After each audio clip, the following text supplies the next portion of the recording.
Bonjour, bienvenue à la Maison de l'Avocat, pour ceux qui n'étaient jamais venus. Ce soir, dans le cadre des Mercredis du droit, donc on va vous parler du cyberharcèlement avec Océane Gourceau et moi-même, Mickaël Massé. Où se trouve le cyberharcèlement ? Alors, je vais enfoncer des portes ouvertes, mais oui, bien sûr, c'est sur Internet, mais précisément, ce sont tous les réseaux sociaux, Facebook, Instagram et autres. Mais ce sont également, et c'est des éléments qui sont importants sur des forums. Je donnais l'exemple ici de jeuxvideo.com, qui est un forum où il y a beaucoup de propos. Si vous avez l'occasion d'y aller, vous verrez qu'il y a beaucoup de propos et d'échanges qui sont très virulents. C'est également par échange de courriel. Dès lors que on a un harcèlement qui se fait par échange de courriel, on est bien en présence de cyberharcèlement. Donc ça, par échange de courriel, ça va concerner davantage des salariés ou en tout cas des majeurs que des mineurs. Également, j'ai mis YouTube, puisque maintenant, les plateformes de vidéos sont considérées presque comme des réseaux sociaux. De plus en plus de personnes ont leurs propres vidéos. Et dans les commentaires qui sont mis sur les vidéos, eh bien, là aussi, on retrouve beaucoup de ce que l'on peut qualifier de cyberharcèlement. Et j'ai rajouté ce petit homme qui a un téléphone portable. C'est une question, dès lors qu'on a des messages envoyés par texto, est-ce que l'on est en présence d'un cyberharcèlement ? Ça, c'est en pénal aussi, on vous répondra. Mais dans ce contexte-là, il ne faut pas oublier les droits qui existent, les droits des personnes qui existent. Très rapidement, j'ai cité les trois premiers, c'est droit à l'image, droit au respect de la vie privée. Droit à l'image, effectivement, chaque personne a un droit sur son image, a un droit à ce que son image ne soit pas diffusée sans son consentement. C'est quelque chose d'extrêmement important. Ce n'est pas parce qu'on est sur Internet que ce droit disparaît. Ce droit existe toujours et est extrêmement important. On a le droit au respect de la vie privée, qui est lié au droit à l'image, mais qui en est quelque chose d'encore différent. Le droit au respect de la vie privée, chacun a droit à sa vie privée et à ce que des informations le concernant sur sa vie privée ne soient pas diffusées. Et encore une fois, ce n'est pas parce qu'on est sur Internet que ce droit au respect de la vie privée ne s'applique pas. Et on a globalement ce que j'appelle le droit au respect dû à sa personne, mais qui est quelque chose de très large, qui est le fait que chaque individu a le droit de ne pas subir de préjudice, le droit à ce qu'aucune faute ne soit commise à son encontre. Mais on a d'autres droits qui existent, qui sont fondamentaux, qui existent également sur Internet, et c'est parfois là où le problème se pose. On a le droit à la liberté d'expression et le droit à l'information. C'est quelque chose d'extrêmement important, puisque souvent, et de mon point de vue, c'est un des problèmes les plus importants avec le cyberharcèlement, c'est en face, on peut nous opposer la liberté d'expression. Si j'affirme que telle personne est obèse, c'est ma liberté d'expression, j'ai le droit de le dire. La question, c'est si je le dis tous les jours à cette personne précisément, est-ce que là, dans ce cas-là, on sort de la liberté d'expression pour rentrer dans du harcèlement, et si ça se passe sur Internet, dans du cyberharcèlement. Et donc tout l'enjeu, c'est de trouver l'équilibre entre ces droits. Le droit à l'image, le droit au respect de la vie privée, le droit au respect dû à sa personne, et des droits extrêmement importants et primordiaux, comme le droit à la liberté d'expression, le droit à l'information. Maintenant qu'on a parlé du contexte, des droits en présence, on va parler du cyberharcèlement. Bon, en réalité, on va en parler rapidement, parce que cette question de cyberharcèlement, ça relève principalement d'une infraction pénale, donc qui sera vue dans la deuxième partie.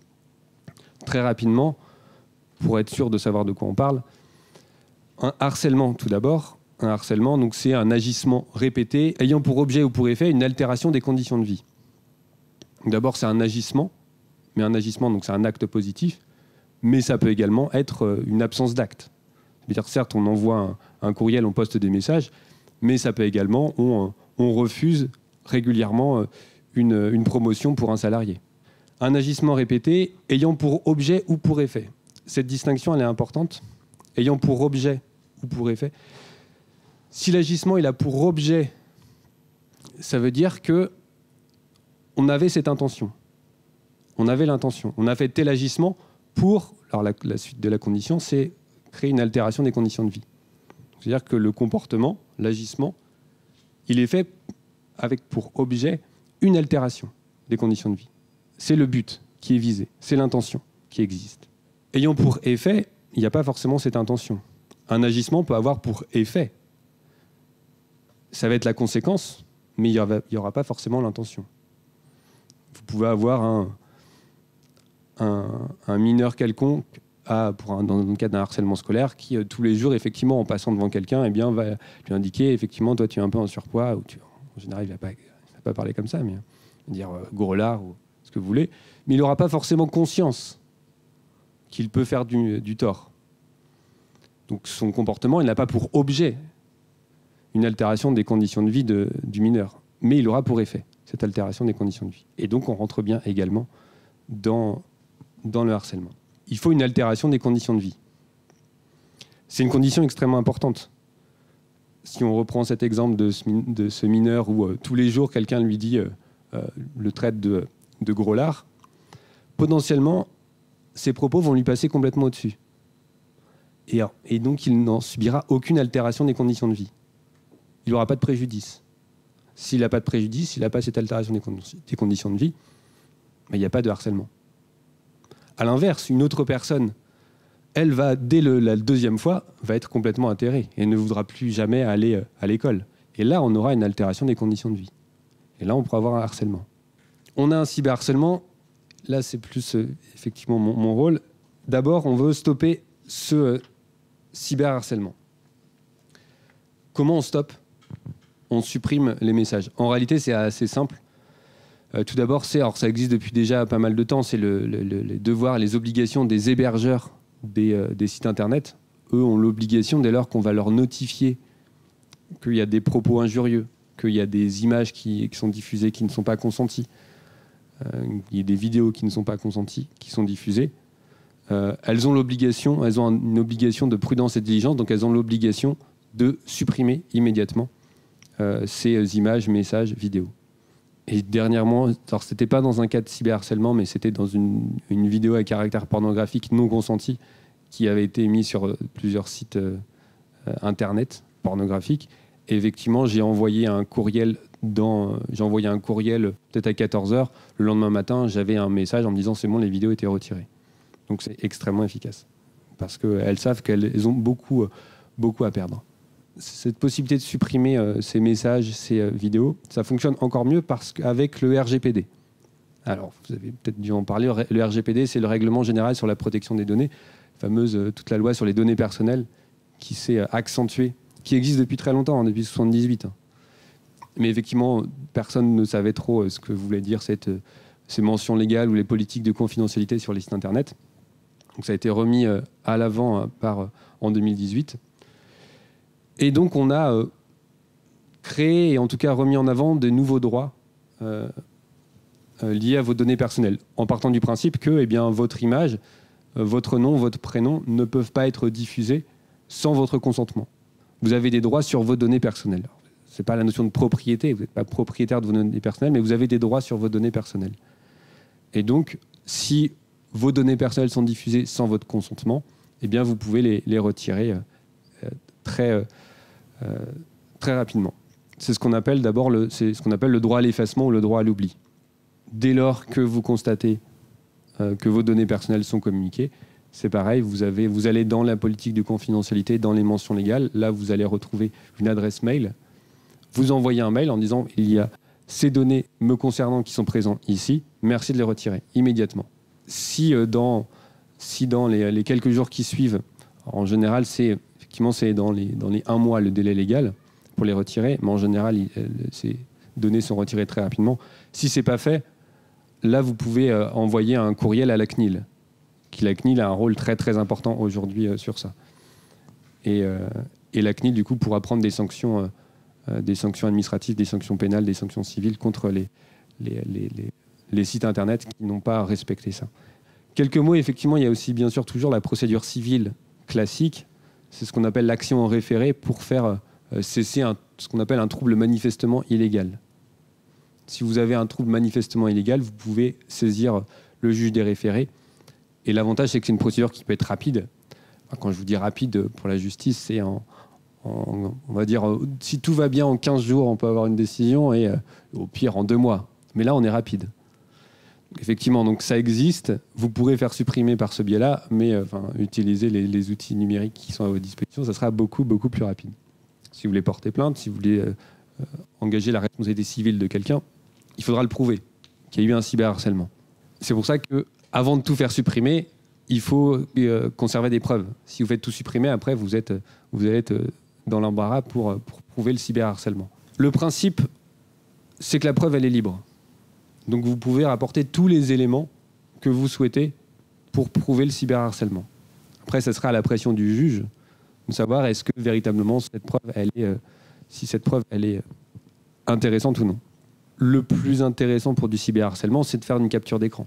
Après, bien sûr, si vous avez des courriels, ça va être aussi des preuves qui sont intéressantes.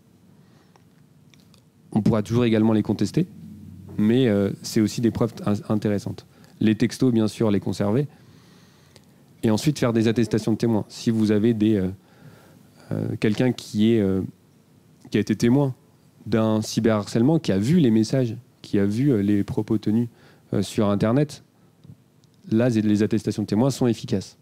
Et bien sûr, vous pouvez faire des constats d'huissier. Dans des affaires un peu plus importantes, au lieu de faire une capture d'écran, en fait, dans l'idée, c'est que c'est l'huissier qui va venir faire la capture d'écran. Et là, par contre, ce ne sera pas contestable. Le principe de la responsabilité civile, c'est que toute faute qui cause à autrui un préjudice doit être réparée. C'est le principe qui est assez logique, mais vous avez quelqu'un qui cause un préjudice à autrui, eh bien, il doit réparer ce préjudice. Donc il y a 3 conditions. Il faut une faute, il faut un préjudice ou un dommage, et il faut un lien de causalité entre le dommage et la faute. Il faut que la faute ait causé ce dommage. Responsabilité des pères et mères du fait de leurs enfants. Là, c'est un autre régime spécifique. À côté du premier régime spécifique, le principe, c'est que les parents sont responsables de leurs enfants mineurs. Ce qu'on peut comprendre. Attention, alors, les critères d'abord, donc c'est une responsabilité automatique. Les parents sont responsables. Il y a quelques critères. Il faut un lien de filiation avec votre enfant. C'est mieux, si c'est indispensable. Il faut toujours que vous ayez l'autorité parentale. Si vous n'avez plus l'autorité parentale, vous ne serez pas responsable. Il faut que l'enfant soit mineur.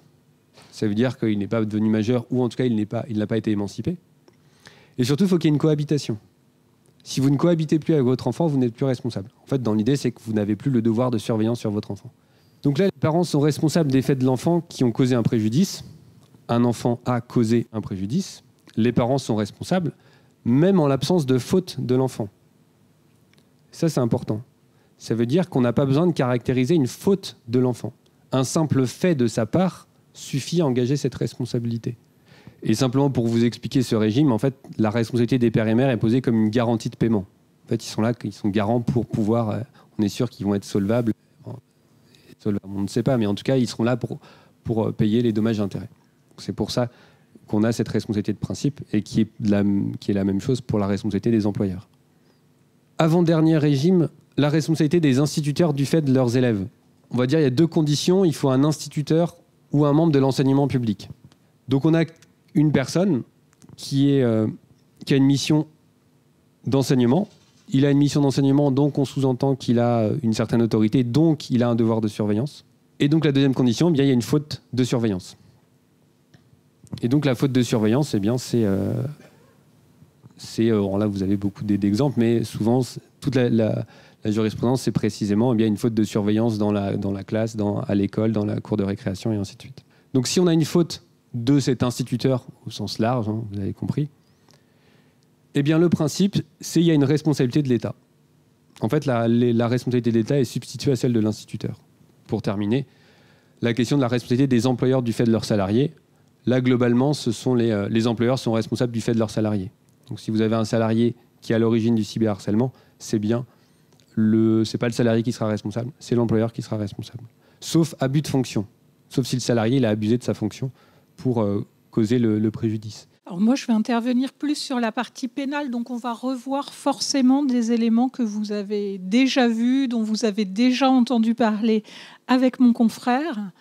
On va commencer donc avec les articles 222-33-2 du Code pénal qui vont définir le cyberharcèlement. La spécificité du droit pénal, c'est que le droit pénal est d'interprétation stricte. Donc, pour pouvoir agir et pour pouvoir faire reconnaître une infraction et que l'auteur de cette infraction soit condamné, il va falloir que tous les éléments constitutifs de l'infraction soient réunis. S'il en manque un, la personne ne pourra pas être condamnée. Le harcèlement, il va être constitué également donc, par des éléments, des propos ou des comportements qui sont répétés, mais également lorsque plusieurs personnes vont se concerter pour harceler une autre personne. Alors, soit se concerter, elles se mettent d'accord, elles s'entendent pour agir contre une victime, soit elles vont se rendre compte, elles savent que leur comportement est répétitif. Jusqu'au 4 août 2014, le cyberharcèlement n'était pas reconnu comme un délit. Depuis cette date, la reconnaissance de cette infraction comme délit va nous permettre plusieurs choses.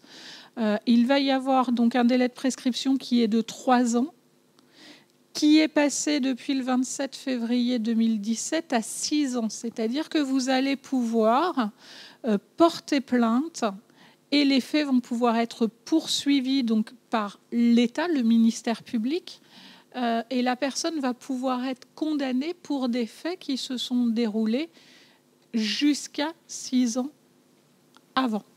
Ça va permettre, notamment parce qu'il y a une difficulté des victimes à exprimer ce qu'ils ont vécu, à parler tout simplement. On a vraiment quelque chose, surtout pour les mineurs, qui est assez honteux. Ils vont avoir du mal à en parler. Et ce délai de prescription va permettre, une fois qu'ils auront trouvé le courage de pouvoir porter plainte, de pouvoir avoir toujours un recours et une condamnation, une poursuite par l'État. Ça permet aussi que le montant minimum de l'amende pour le cyberharcèlement, s'il y a une amende qui est prononcée, le minimum est fixé à 3 750 €, ce qui est le minimum fixé également pour les crimes. Le cyberharcèlement, c'est un acte agressif. On a des menaces, on a des injures, c'est quelque chose qui est ressenti de manière violente. On n'harcèle pas quelqu'un sans le vouloir. On a besoin de cet élément intentionnel, donc d'une personne ou d'un groupe de personnes qui va vouloir agresser, insulter sur les réseaux sociaux une autre personne. Comme on vous l'indiquait, donc pour pouvoir déposer plainte, qu'est-ce qu'il faut faire ? Eh bien, il faut garder des preuves. En droit pénal, la preuve est libre. Donc, tous les éléments que vous allez pouvoir apporter, que ce soit capture d'écran, impression, vont permettre aux enquêteurs de mener une enquête sur les auteurs et sur la réalité, ce que nous, on va appeler la matérialité de l'infraction. Prouver que l'infraction a réellement existé. Au niveau des peines encourues, elles sont relativement lourdes. Alors, on a une distinction entre les auteurs majeurs et les auteurs mineurs. Les auteurs majeurs qui se rendent coupables de cyberharcèlement risquent, et ce sont des maximums, jusqu'à 2 ans de prison. Cette peine peut être portée à 3 ans quand il y a des circonstances aggravantes. Les circonstances aggravantes, donc quand il y a 2 circonstances aggravantes réunies, on peut porter la peine à 3 ans. Quelles vont être ces circonstances aggravantes ? Ça va être de s'attaquer à des personnes vulnérables, que ce soit vulnérables en raison de leur état, d'un état psychologique, d'un état physique, d'un état de grossesse, par exemple, qu'on considère comme une vulnérabilité, ou l'âge de la victime, que ce soit une personne âgée ou un mineur de moins de 15 ans. Un mineur de moins de 15 ans, ça va être une circonstance aggravante à part. Il y a la personne vulnérable et puis il y a aussi le mineur de moins de 15 ans. La minorité, entre 15 et 18, va également être une circonstance aggravante en personne vulnérable. Ça va être l'ITT. Donc l'ITT, c'est ce qu'on appelle l'interruption temporaire de travail. Donc elle est constatée par le médecin. Elle peut être constatée quand on dépose plainte par un médecin légiste auprès des unités médicales de justice qui va vous délivrer un certificat médical qui va constater, calculer votre ITT. L'ITT, ce n'est pas uniquement d'avoir un bras cassé ou de ne pas pouvoir aller au travail. L'ITT, ça va être aussi des points psychologiques, c'est-à-dire qu'une dépression, un état d'angoisse du fait d'avoir la peur d'ouvrir son ordinateur et de tomber à nouveau sur des messages, sur des insultes tous les jours, le fait d'avoir des insomnies, d'avoir des angoisses, ça rentre aussi dans le calcul de l'ITT. Donc cette ITT supérieure à 8 jours, eh bien, ça va être une circonstance aggravante.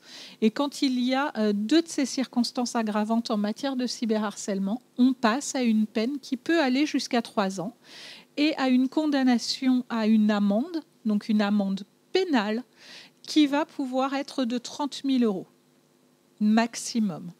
Cette amende, elle peut être portée à 45 000 € si la victime est un mineur de moins de 15 ans. Mais là, je ne vous parle que des condamnations pénales. N'oublions pas que peuvent être couplés à ça les dommages et intérêts qui seront dus à la victime. Là, on parle de réparation pour l'État. Les auteurs mineurs peuvent aussi être poursuivis. Les auteurs mineurs ne vont pas être poursuivis comme les adultes en correctionnel, mais vont être poursuivis par un juge pour enfants. Le juge pour enfants, il va commencer par les mettre en examen, puis les juger.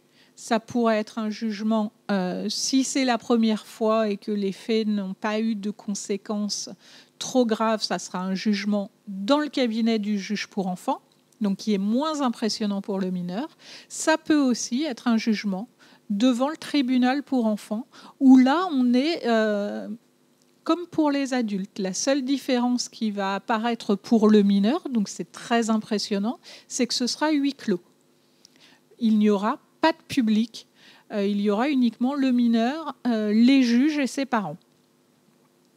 Si l'auteur est un mineur de plus de 13 ans, la peine maximale, ça va être 1 an de prison et 7 500 € d'amende. Là, c'est pour un harcèlement sur une personne de plus de 15 ans. Si la victime a moins de 15 ans, la peine, elle va de 18 mois de prison à 7 500 € d'amende. Dans la plupart des cas, quand on poursuit des mineurs auteurs d'infractions, on va aller vers une peine, une mesure éducative. Le but dans la justice des mineurs, ça va vraiment être de tenter de leur faire comprendre leurs agissements. Nous vous remercions et puis à bientôt.